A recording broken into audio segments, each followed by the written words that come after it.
back to Keep It Real with Tiff and Carl. I'm Carl Raven. I am Tiff Salcido. And, we hope you're enjoying the beginning of your summer, relaxing. Maybe you don't have to take the kids to school or, you get to enjoy the sunshine and whatever else it is, and that you're feeling comfortable. And it's absolutely an important thing to feel comfortable, right? And I mean, cognitively, that's what we want to do. We want to feel comfortable all the time. So hopefully you're enjoying the comfort of your house, comfortable car, comfortable at work. But how comfortable is too comfortable? Right? So we wanted to talk about that idea of, as a leader, how important it is to recognize when our comfort level can actually be something that is a negative or can impact people in that negative way. So, Tiff, just I know you wanted to talk about this topic. So, what's your thought on that? So, what kind of prompted this for me is just a lot of like moving parts. And it's the end of the fiscal year. There's a lot of change that is upcoming for a lot of people. There's budget things that are happening, um, just personnel, hiring freezes, all of the things. And so there's a lot of people who are really panicking right now because there's so much uncertainty in the next year or two. And reasonably panicked about like what might come next. Um, I think there's some value in certainty and predictability and knowing what comes next. And I think a lot of people like to be there, but where I was really coming from and why I thought this was such an important topic today is because there's also a cost to keeping things the same and continuing to do things the same way, even when it doesn't serve us anymore. And so, what I'm thinking about is I know we spend a lot of time asking ourselves, like, is change risky? Like, what doing SWOT analysis of the change, looking at risk assessment and risk aversion and all of those different things. But can we also sometimes pause and ask ourselves, like, what's the cost of staying exactly where we are? What's the cost? And I don't think that's something that we always address in leadership. And that comfort zone is so seductive. So seductive. I don't know. I feel like dancing when I say that, but it really, that status quo just sucks you back because I know it's dysfunctional, but at least I know what to anticipate. And there's a lot of times where people will be stuck in complaint, like, this isn't working, this isn't working, this isn't working. And so we hear them and we're like, okay, if that's not working, let me give you what you're asking for, right? What you're saying is your challenge is that there's not enough clarity and you need clear direction. Okay, now here's clear direction. And now you feel stifled because you've got too much direction. Mhm. Is it because you got what you asked for? Is it because it's different? And you didn't like your comfort zone, but you also don't like what's coming next. What's that cost of staying the same? Now, let me ask you a question. Have you ever stayed with something longer than you should have, not because it was awesome or great, but just because it was familiar? That's my MO, Tiff. That's we're being vulnerable here, and Yeah. I've stayed places and with people longer than the sell-by date, just because.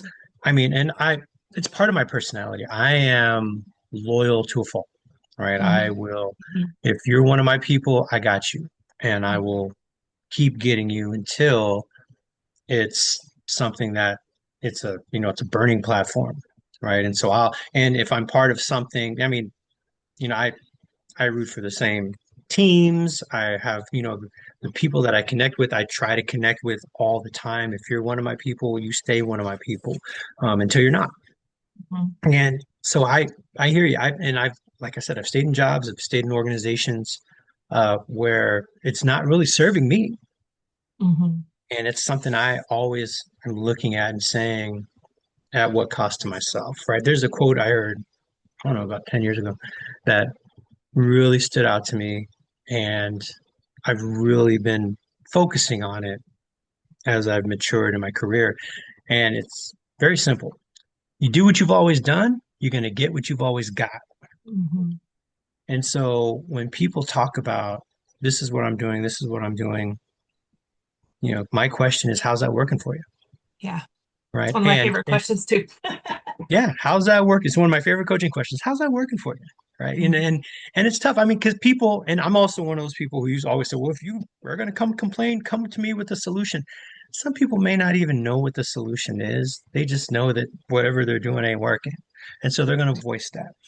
And if you have that attitude of come to me with a solution, they may not, well, I can't talk to him about it because he's going to want me to try to solve the problem. And I don't know the answer. I just know that this sucks. And so, that's definitely something that keeps people from having some of those crucial conversations, right? It doesn't have to be a difficult conversation, but it's definitely a crucial conversation. And so Well, that's yeah, a problem, right? And cognitively, the reason why a lot of us stay in places that aren't exactly where we could be is because that's where our brain wants. Our brain wants that homeostasis. We want to know what to expect. We want to predict behavior. And so it's much easier, even if we're in a place that does not work for us, at least I know what this place is. I'm sure you've seen it many times, in our jobs in case management, where go ahead and have me non-compliant, and if you're going to take away money from me or from my family, that's okay. I've lived on less. I just, I know how to deal with this. What you're asking me to do, sometimes it's fear of failure, but also sometimes fear of success, fear of change of identity, right? Or just with staff, just with people in general. Hey, let's try a new song. Nah, I don't want to do that. Right? I don't know. Let So a lot of folks are just immediately negative, and sometimes they don't even know why they're immediately negative. But it's your brain saying, "Hey, this is different. We're going left. We should stay straight. And if I stay straight, it keeps us safe. You going left or right is causing us to be uncomfortable and be in a situation we aren't familiar with, and that's the biggest challenge with moving people towards something that could be profoundly improvement, have a profound improvement on the way that they live and work. yeah. I think when it comes to that, like I just want to keep things the same because they're predictable. Like the risk itself is not making the change. I think the biggest risk sometimes is convincing yourself that you don't need to. Hmm. That's it. Now, I'm not a fan of change for the sake of change. I feel like if things are working for you and you're getting the outcomes that you want, then you're doing it right, right? If you are reaching your goals or you're achieving whatever it is that you're trying to do, then there's no reason to change for the sake of changing. But when you're not getting what you want or what you need or the outcomes that you hope, that's where you have to be willing to maybe step out of your comfort zone and into something else. So there is a model, a supermodel, if you will, that really talks about um, the different kind of phases of the zones, the comfort zone. We're gonna call them because this is what they're called. We're calling them this because this is what they're called. The comfort zone, the stretch zone, and the panic zone. So when I think about the comfort zone, this is where people feel comfortable. This is where I'm familiar. This is where things are under my control. It's safe. It's, again, very predictable. And there are going to be times where there is absolutely nothing wrong with being in your comfort zone. As an example of this, having like a nighttime routine.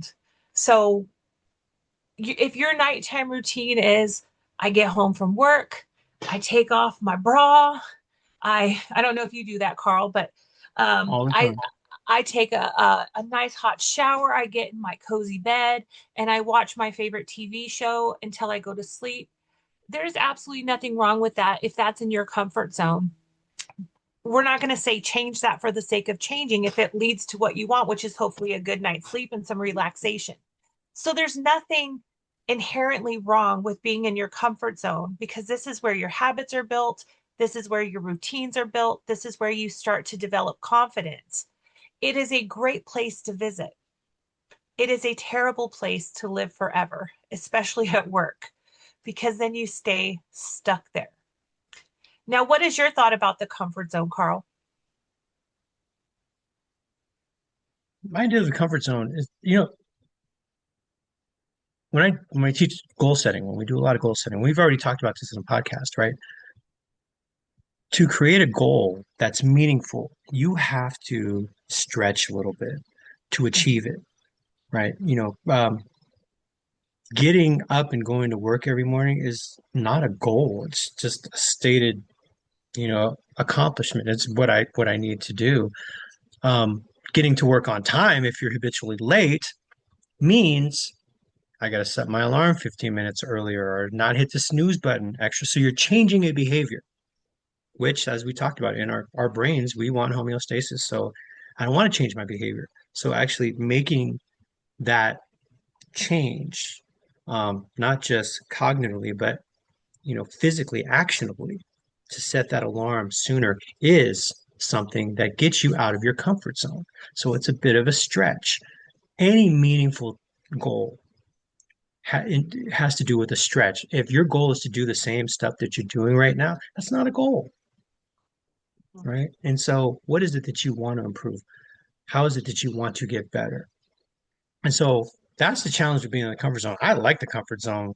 I have some comfort zone things that I'm very happy with things in my life that I can predict how they're going to happen, and I find joy in them, right? And that's definitely an important thing, right? There's some regular things in my life that having that routine, we know having a routine is one of the key elements of resilience, Right. right? Because our brain wants to know what to expect. But when we are doing that at at the cost of not growing, not getting better, or it has a negative effect on how we live our lives or how our families live our lives or our professional career, that's when it's important to take a look and see, review, is my comfort zone serving me? And how is it serving me? Right. Right. Which is, I think, is the more important, not just is it serving me? Because yeah, I'm sitting here playing video games. I'm definitely happy. How is it serving you? Well, I'm sitting here enjoying my video games. My wife just moved out, but it's okay. Fewer interruptions. Fewer interruptions. No, we don't want your wife to move out. That's for sure. Ooh, So I hear you with that. And I think this is where, like, when you say yes to one thing, you have to say no to another.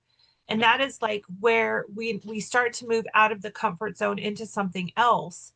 I think that's where a lot of people get stuck because, okay, I'm going to say yes to this new thing, whatever it is, but I have to say now no to what I'm familiar and comfortable with. And so I don't know. I think it might be worth exploring a little bit of like why we want to stay comfortable. Aside from the brain wanting homeostasis, a lot of this comes back to like the fears that people have about whatever comes next. So um, I see a lot people, I fear failure. Like, what if I can't do it? What if I try and I fail? Which leads to the next one. And that is like, if I fail, then people are going to judge me. What are they going to think? What are they going to say about me? Or let's say if I change, I might lose my identity of who I was or what I was. And so if I'm not here, then who am I in this new role or this new season of my life? And there's also another thing that people kind of hesitate to, and that is if I have already invested so much time, effort, energy, and emotion into my comfort zone, it's such a waste if I leave that all behind to do something new because I've worked so hard to to keep what I have. Walking away at this time also maybe feels like a failure. That's the sunk cost fallacy. Like, I've been married to this person for 20 years already. Why would I leave them? I've already done 20 years. I can do 20 more, even though we hate each other and we're miserable. Not my family. We're very much in love. I cry when I think about how much in love I am with my loving husband. But a lot of people sometimes stay in jobs or stay in relationships or stay in business, not because it's doing well for them, but because I've invested so much. I can't walk away now. Why would I do that? And that's one of the big costs, I think, of staying the same, or this the cost of staying in that comfort zone. A lot of folks in our field, civil service, government service, you see that the sunk cost fallacy is absolutely real. And if you've got 18 years in and you know Yeah, 20 is going to get you extra on your retirement, yeah, or people are just waiting to be vested, okay, so if that's your goal, okay, cool. But in our field, we are working with people who are in vulnerable situations. And if your main focus is on what you want to accomplish, and that takes away from your empathy and understanding and wanting to work and stretch a little bit for our families that we're engaged with, that is really when it's an issue, right? It's different than a lot of other industries where you're just punching a clock and getting stuff done. But even punching the clock and getting stuff done, Gallup calls that disengagement, right, right. right? 52% of the population is disengaged, which means they punch their clock, they go to work, they do what they need to do, they have their task list in front of them, they take their breaks on time, they take their lunch on time, they go home, they come back to work on time, and they do that, they replicate that. And some folks, that's how they get through the day. I'm not here to make friends. I'm not here to make a difference. I'm here to take care of my family. And Okay. listen, I got zero judgment for that. I Nope, got not at zero. all. If that works for Nope. you, if that works for you and you're vibing, more power to you, right? This is what I'm saying. Change for the sake of change doesn't make a lot of sense. Yep. So if coming in and doing your job and going home and living your life is working for you, knock yourself out. I love that for you. I You, really do. do you ever watch The Bear, Tiff? Yeah, yeah, yeah, I do. I've Right. watched like the first season. I haven't watched the whole thing, but I've Okay. watched clips of it. I've watched lots of clips of it. Yeah. Well, I just watched the last season, Mhm. like all night. You all see the bags under my eyes. It's that fault. It's Hulu's fault. It was because they just dropped all 8 episodes. But there was like in the third season, there was a conversation with, Tina, the one of the Yeah. cooks. Yep. It's where she meets the guy who runs the sandwich shop. And she just lost her job where and she was looking for work, and she had an interview and it didn't go well, and she was just sad and crying, just wanted some food. And she sat down and ate and started crying. And the owner came over and she was talking, and he ended up offering her a job. But she was saying, "Why do you do what you do?" And he said, "Because I just love people coming in and seeing the look on their face when they eat my food or my sandwiches or anything else like that." And he said, "That's my passion. That's what I want to do." And she said, "I just want to be able to feed my kids," with Mhm. the most earnest, honest face. And who are we to tell her that she's wrong? Right. Right. Right. And so if that's your goal, cool, cool. In the industry that we've lived in helping professions, it's important to be ambitious and rise up the ladder for some people. But, if that's your main ambition, there are plenty of other industries to rise up through the ladder to accomplish tasks. Accomplishing tasks without empathy or building those relationships with the folks that we serve can really cause the impact that we don't want to have with our families, right? And it's a challenge. It's a challenge, to be able to mix those, to have that, that stretch zone that they talked about, in that Yeah. graphic and that idea. So go ahead and talk to us about the stretch zone there, too. I will, but I do want to address one thing real quick. I just want to make sure. I think there are plenty of people in human services that show up with tons of compassion and empathy, and they Mhm. do the best work, and they have zero interest of in promoting or Yeah, doing anything else, and they're just as valuable as anyone else is that is there. So, right. people who aren't ambitious, it doesn't mean that they lack empathy. I don't think that's what you were saying, but just for anybody who Mm-mm. might have interpreted that, I want to just say there are lots of people who are superstars in the work that they do that are perfectly happy doing that for the rest of their life. And we need those people. Trust Well, and believe. We need those and people. and let me reinforce that point. Okay. Yeah. I had a boss who told me one time, "I just have to deal with the fact that you're not as ambitious as I am." Mm-hmm. Mm-hmm. And I'm just like, "What?" I just finished my PhD. And so, Yeah. I mean, I'm not ambitious. What do you mean? She goes, well, you don't want my job. And I Yeah. said, you're right. I don't want your job. And she goes, well, then Mhm. you're not ambitious. I said, well, my ambition is to do what I'm doing, and which is going out and traveling and interacting with folks and Mhm. in where we were, and helping people and teaching those classes and helping people learn how to connect with each other, leaders, how to lead and everything else. And which is not sitting in an office planning for other people to go do that. I'm very fulfilled in what I do. And yeah, your job pays more, but Right. that's not my ambition. So it wasn't upward. My ambition was to be the best that I could where I was. I found my comfort zone in a positive way that I'm energized and engaged in. And if I would have, thought about how do I get to her job, then where is my focus? Is my focus on the people that I'm working with, or is my focus on myself? Right. And if I'm not focused on the people that I'm with, then I'm not as effective. I already know that. Right. So, yeah, absolutely. Ambition doesn't always have to be upward. Ambition can be being the best that you can be. Right. It doesn't mean that you're not ambitious. Different people have different ideas. The generation before us, that's what they were taught. Hey, work your 30 years, manage the place, retire, get your golden handshake. Right.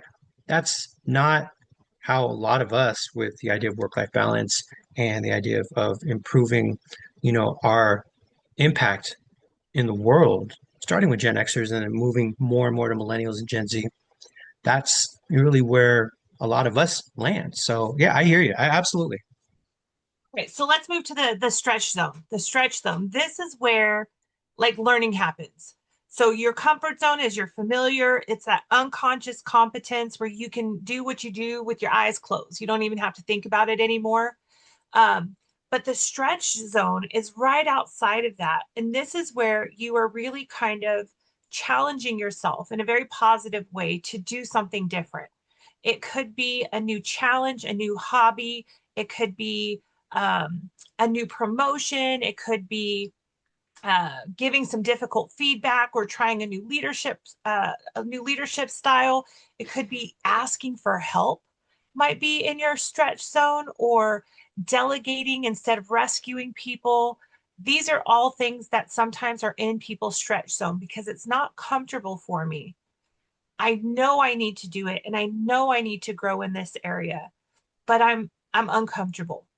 The one that's been coming up for me consistently in my conversations over the last few weeks has been feedback conversations. And I know that we have fed that fed horse. We have talked about feedback a bazillion times. And so I'm not going to go there, but it's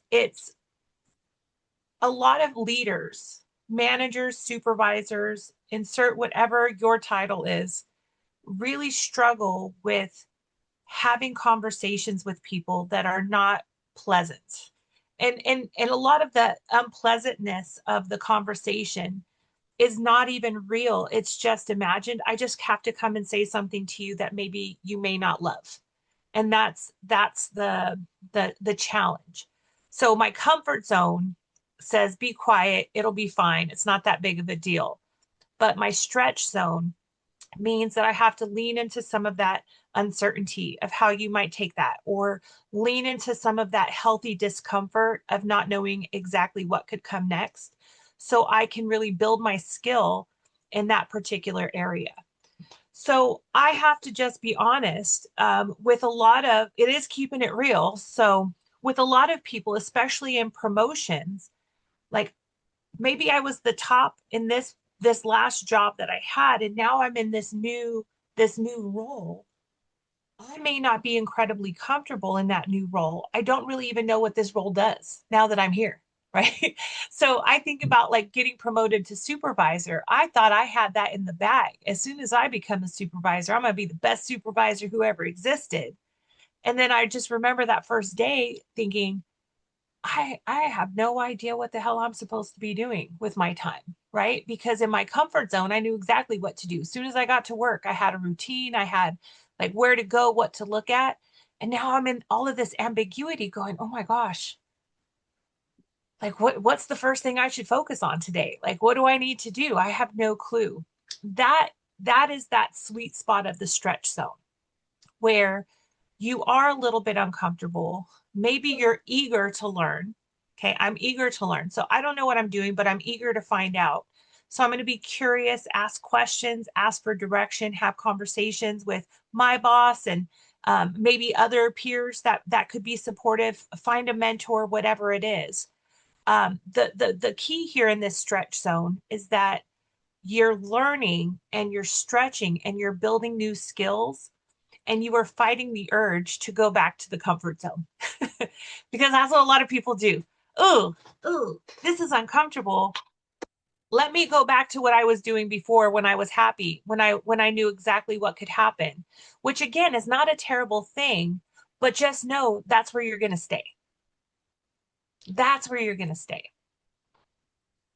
Yep. And, a lot of times, and we'll talk about this in coming episodes, but with leaders, one of the dangers of staying in the comfort zone is this is how I was taught. Like you mentioned, hey, I'm flying out here without a net, right? Mm-hmm. So, um, I just mix metaphors, right? Flying without a parachute, tightrope without a net. Anyways, but all I know is how I came up.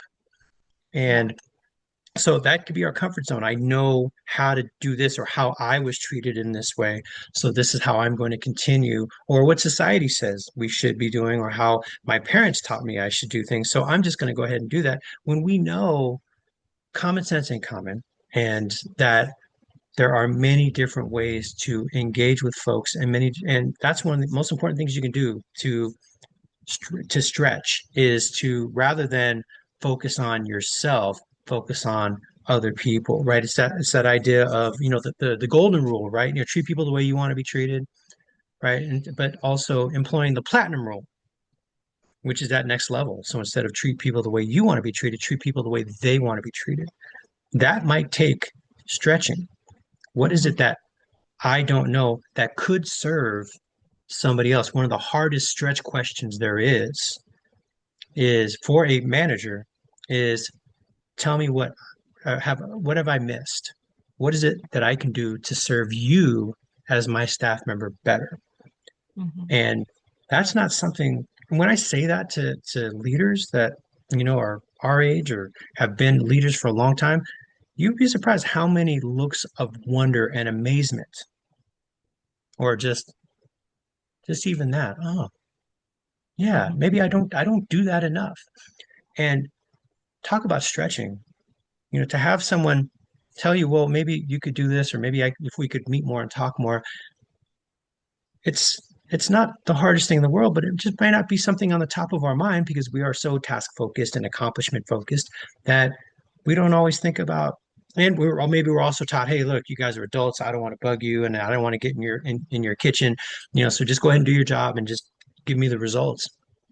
that that creates stagnancy. That creates a comfort zone for your staff members that is not the same as maybe the expectations you have for your staff members. So stretching and leaning into